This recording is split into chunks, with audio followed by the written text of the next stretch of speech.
Hi guys, my name is Chloe, welcome back to my channel, and today I'm going to be talking about all of the books that I read in April. Now April was quite a busy month for me, so I'm actually surprised with the amount of books that I did manage to read. I started a new job and I even went on a camping trip up to Snowdonia.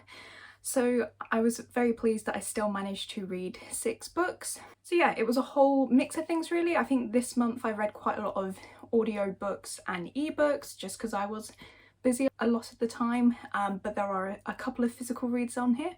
So let's get started and talk about all of the books that I read. So the first book that I finished in April was the last book in a trilogy, so that's another series ticked off, which is brilliant, and that was Queen of Air and Darkness by Cassandra Clare, and this is the third and final book in the Dark Artifices trilogy, and I've just been having the best time reading this trilogy. I gave this one 5 stars. It was absolutely incredible and I can't believe all of the things that happened in this book really. It was so good and it didn't feel like the 900 or so pages that it was. It went so quickly and I just had the best time reading this book. I really liked all of the characters in this book. Again, we've been following them since book 1, so it's really nice to be with them up to the end of the trilogy and seeing how they progress. That was really great. And one bit that I really did like in this book was that we got to see an alternative universe of what would happen if the events of the Mortal Instruments didn't go the way they did, so that was especially interesting. I really liked getting to see Alec and Magnus a bit more in this book, and just the epilogue was amazing as well. It was so great. If you know, you know. And yeah, I really quite like the Ty plotline in this one, and he's going to be a character that I'm excited to follow more in the Wicked Powers. I really liked his character in this one and just the adventure that he went on in the dark magic that he was pursuing. That was kind of interesting, and I'm kind of seeing how that impacts him later on in his life. And yeah, there were just a few reveals in here that were really quite shocking, some that related to characters in this series or characters from older series that we'd met before, so that was really good. And on the whole I just had a really great time, and I'm so glad that I've now finally read this series. It was my first time reading it, even though I've owned these books since they came out, so yeah, glad to finally tick another series off the list. The second book I finished in April was one of my most anticipated releases, and this was Hell Breaks Loose by Landy. Now this book is part of the Skullduggery Pleasant universe, but it isn't part of the series as such. It is a standalone adventure prequel that takes place hundreds of years before the events of the series, so we are following the dead men and this one, and most of this book is told from Ghastly's POV, so that was really interesting because in the other books it's mainly Skullduggery or Valkyrie, I think, with some villain POVs in there as well, so that was really interesting to see that. It was great being back in this universe. The trauma and humour in this were both equally interesting and kept me going throughout this book. And yeah, it was especially nice to get to know some of the dead men that didn't make it into the series because they died. So that was really interesting as well. Yeah, so overall I think I'm going to give this one a 4.5 stars. It didn't quite reach the 5-star feeling for me. The main reason is I just wanted it to be longer. It is a short book, it's only about 300 pages, and most of the Skullduggery Pleasant books are so much longer and you've got so much more time to get attached to the story and the characters, so yeah. I just really wished it was longer, and I also wish Skullduggery was in this one a little bit more, because even though he's the one of the main characters, he didn't appear in this one quite so much, which was interesting, but also he's my favourite character, so I just wished that I got to see him a little bit more. The next book that I finished in April was an ebook, and this was Still Beaten by Jennifer Hartmann. Now this one is a really difficult book to rate, and I think is mostly because of the topic material that this book covers. It is really dark, and whilst I do enjoy reading a lot of dark books, they're usually paranormal or fantasy, so they're kind of covering things that you know wouldn't really happen, or because of the world that it's set in, it doesn't seem as dark. But this book was really dark, and in places it did make it hard to read. And whilst I do use Coolpile to rate my books, enjoyment and gut feeling is a big part of that. And if I'm not really enjoying it or I'm finding a book hard to read, then I will just rate it lower. So with this one I did rate 3.5 stars, which was kind of disappointing for me because I was hearing really good things about this book. But yeah, I just think it was the topic matter, but also the second half I found a lot more boring. So yeah, anyway, in this book we follow Cora and Dean, and they are kidnapped by this man, and he chains them up in his basement and traumatizes them both through a variety of different things, through torture, through mental abuse, rape, and they just go through this really traumatic experience, and these two characters bond because of this. So we're following them in this situation, and then the rest of the book is following them as they are sort of dealing with what happened and recovering from their trauma and really exploring their mental health. So yeah, like I said, it's a really dark book. So yeah, I found the first bit actually the most interesting bit to read. I was on edge, there was a lot of tension, I wanted to know what happened next, and then I found as soon as they escaped, I just got a little bit bored in places. I understand, of course, it's important to explore people's mental health, but it did sort of like go on, and I just lost interest. And also there was quite a lot of sibling drama in it actually towards the end between Cora and her sister, which I just really didn't enjoy and wasn't there for at all. So yeah, unfortunately overall this was a fairly average read for me at 3.5 star. Yeah, just wished I could have enjoyed it that little bit more. But yeah, I would definitely recommend it if you are into dark romance, but definitely check out the trigger warnings because this is definitely the darkest book that I've read so far.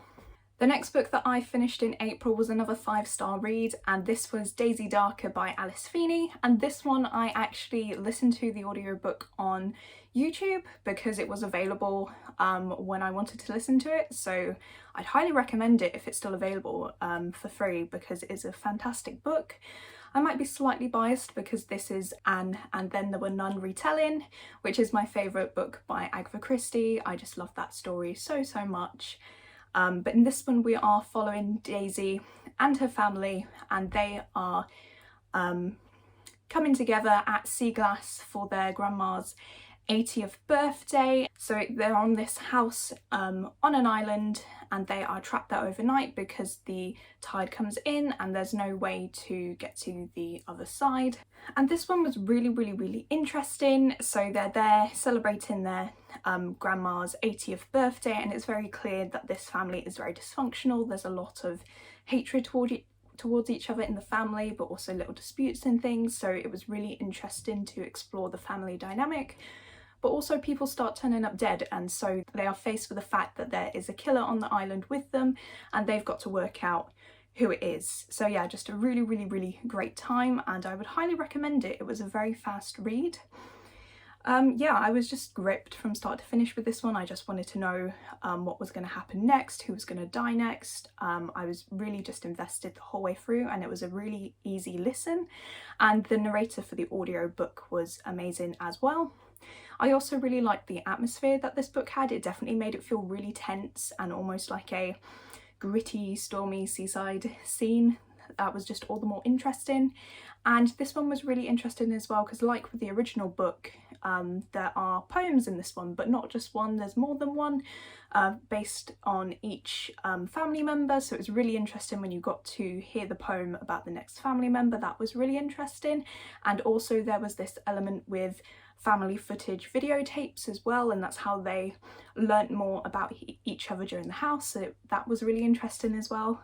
And yeah, overall just a really good read. And to top it off, at the end there was a twist that I really just didn't expect for this genre, and I can't say anything about it because it's major spoilers for who the killer is and stuff about some of the other characters as well. But yeah, for a thriller murder mystery, it was a twist that I didn't even guess at all. I kind of just had my suspicions about the killer, but then this happened and I just couldn't believe it. So yeah, 5-star read, and I would highly recommend it. The next book I finished in April was also another 5-star read, and this was The Vengeful Vampire by Kathryn and Kingsley, and this is the second book in her creature feature series, which she's currently writing at the moment, where she takes an old classic monster and then writes a horror romance based on them, and this one was inspired by Dracula. So in this one we are following Mina Harker in modern day America, where she is a treasure hunter, and her friends uncover this vault and they awaken the monster, who is our vampire for the story. And yeah, it just goes on from there. The vampire immediately has this connection with her because she has the soul of Mina from the original Dracula in her, so he's drawn to her instantly, and then a romance pursues, so that was really interesting there. And I just had a really good time reading this book. I wouldn't say this is a great book in terms of writing and plot per se, but I just had a great time reading it, and so I had to give this book 5 stars.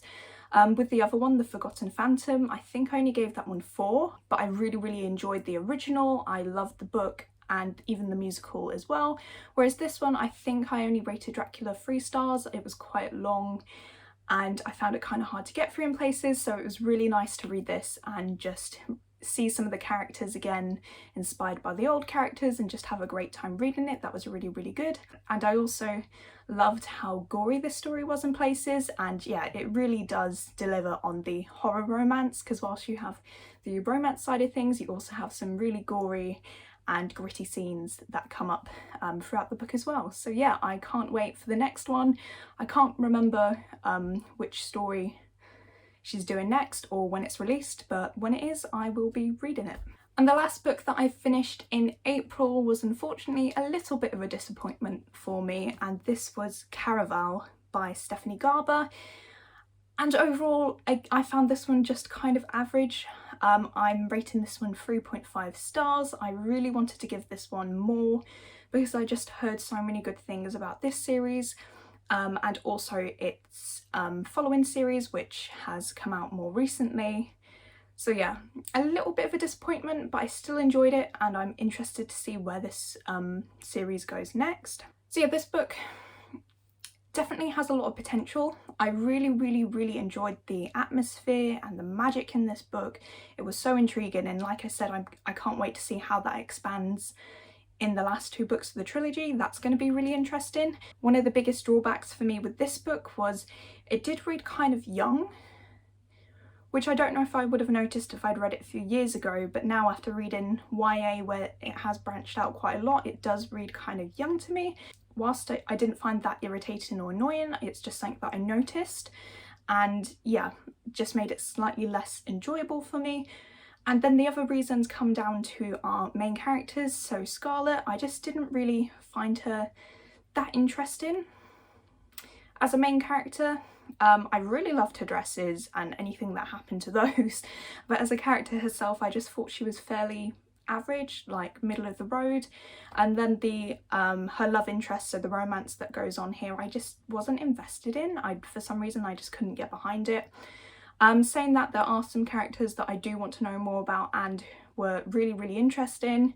Obviously Legend, so the person who runs Caraval, I can't wait to find out who he is and what his deal is. That's going to be really interesting as well. But also one of the side characters in this, Dante, he was probably my favourite. He was so mischievous and quirky, and yeah, I just wish we got to see more of him, and I'm hoping he comes up in the other books because yeah, I want to find out more. So yeah, overall I did enjoy this one, and I'm definitely going to continue with the series because, like I said, this world and the magic system, and maybe if we get to know more about other characters, I can see this having lots and lots of potential.